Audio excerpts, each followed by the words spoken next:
A passenger plane that disappeared for 25 years suddenly appears in a remote mountain canyon. Strangely, all passengers, including the crew, have vanished, but their belongings are perfectly intact on the seats. Is it a supernatural phenomena or a human conspiracy? Welcome to the latest science fiction thriller of the year 2025, The Prometheus Project. The female lead, Ella, is a journalist for a newspaper. To gather evidence of criminal activities by unscrupulous companies, she and her partner infiltrate the enemy's lair to secretly film, but are unfilteredly discovered. Ella curses under her breath, stops the vehicle, and makes a run for it. As she goes through a bend, she and the car tumble down the slope.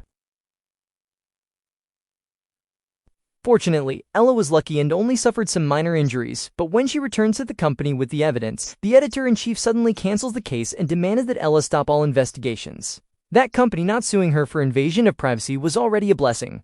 Ella was so agitated that she had a big argument with the editor-in-chief, believing that the media should not compromise with any forces, so she decidedly quit her job and decided to conduct the investigation. As soon as Ella stepped out of the company, she was stopped by a man in a suit. He said he had a bizarre case that was 10 times more important than investigating that unscrupulous company. Ella was immediately intrigued, and after finding a coffee shop to sit down, the man began to introduce himself. His name is Wright, and he is an agent of the Federal Affairs Investigation Division. In 1998, a flight Q08 took off from the airport and disappeared from the radar 24 minutes later. There were no signs of a crash in the surrounding area, and no ransom calls from hijackers were received afterward. It was as if the plane vanished into thin air. Until yesterday, when a woman suddenly received a call from her father, who was a passenger on the missing plane. After receiving the report, the police immediately went to the phone booth. Although they did not find the missing elderly father, they discovered the 208 flight that had been missing for 24 years in a nearby valley, but all the passengers had mysteriously disappeared. After hearing this, Ella thought it was a tall tale and immediately said she had more important things to do. The man seemed to know her well and promised that if Ella could investigate this matter clearly, they would help deal with that unscrupulous company. The more important point is that the passenger list of the missing flight was personally written by Ella's mother.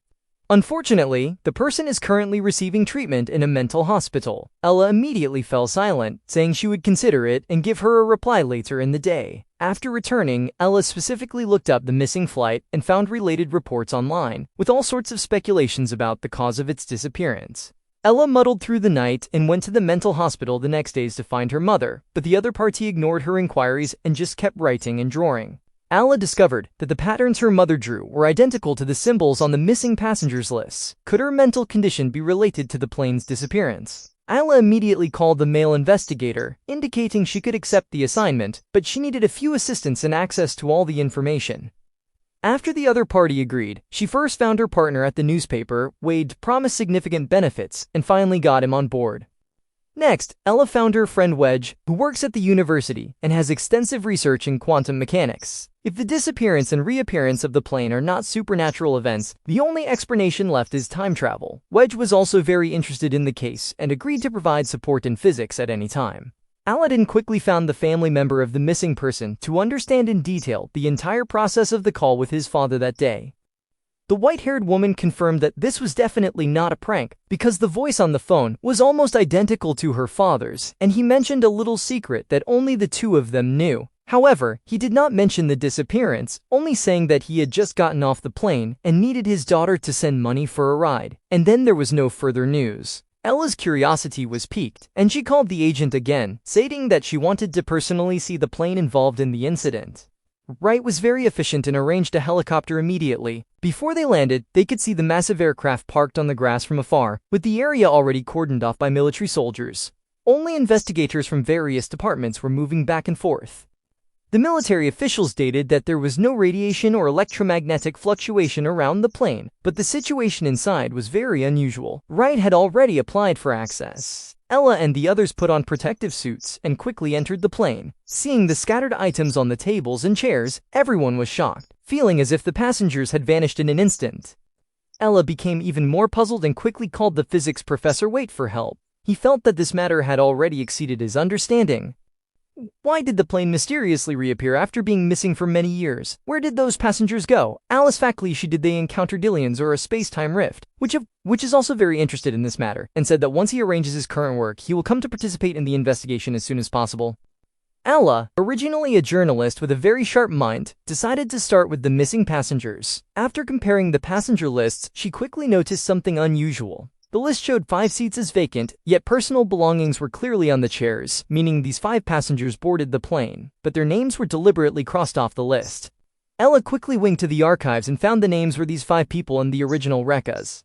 Elva, theory quicking from the times at the plane crash, had already been taken by the names jury, and he would take and found till they retired.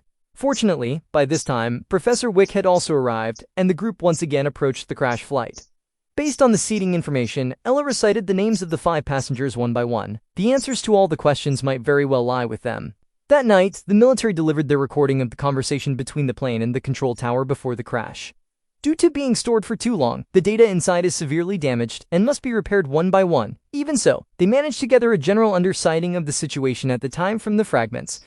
Once he managed to, they flagged 28 to Goth. The captain pumped the planets 2 into the veins of the lance.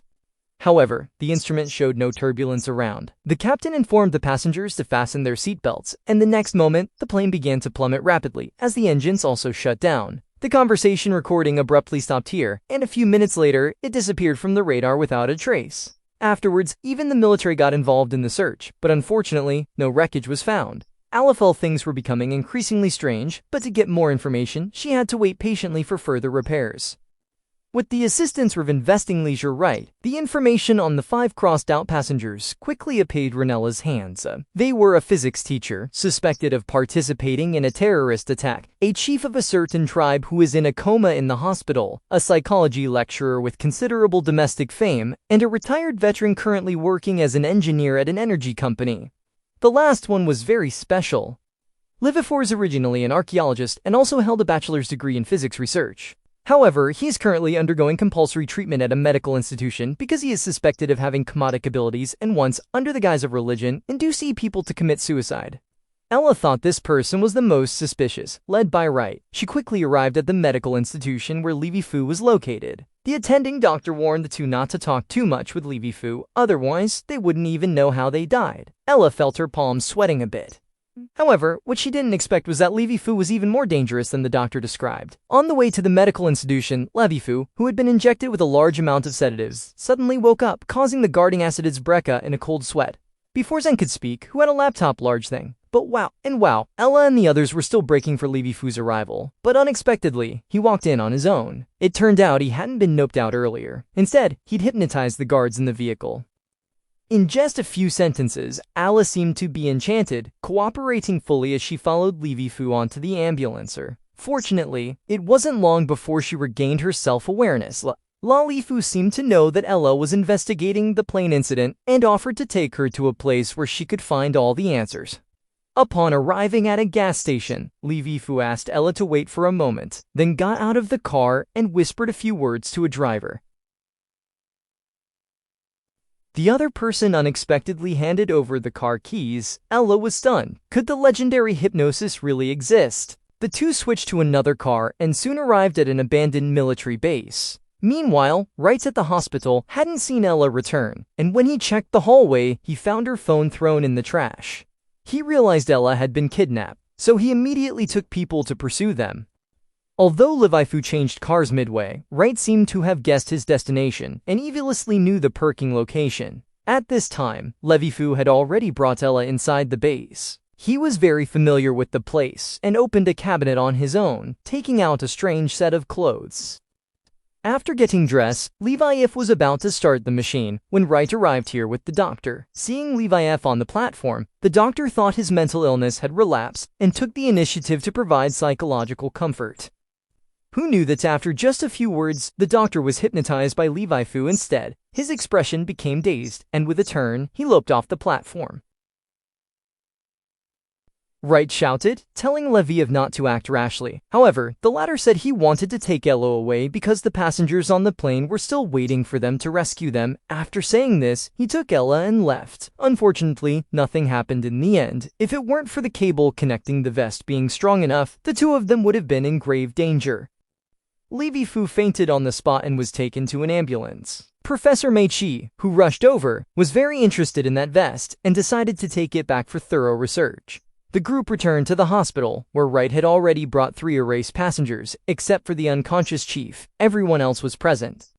Isle originally thought their identities had been replaced by stowaways, but after interrogation, it was discovered that all these people had boarded the plane. They only remembered falling asleep shortly after takeoff and waking up back in the departure lounge. Then, several people in black captured them and took them into a closed room. After signing the confidentiality agreement, they regained their freedom with a large reward. Meanwhile, in Del Blartrey, Makey discovered that the vessel that Eve was wearing was quite magical. It looked compact, but was actually a miniature energy emitter, and many of its compartments he had never even heard of. At the same time, his partner, Mighty, arrived at the studio to check on the progress of the audio restoration, and the staff had restored a new segment of conversation. After listening to the sound inside, Med showed a terrified expression and immediately called Ella, urging her to be cautious of Wright because his voice appeared in the recording. But before Ella could react, a piercing low-frequency noise suddenly filled the corridor, and all the guards instantly fell to the ground. Wright had activated that strange vest. That's the content of episodes 1 and 2 of the Prometheus Project. If you enjoyed it, please stay tuned, and we'll see you next time.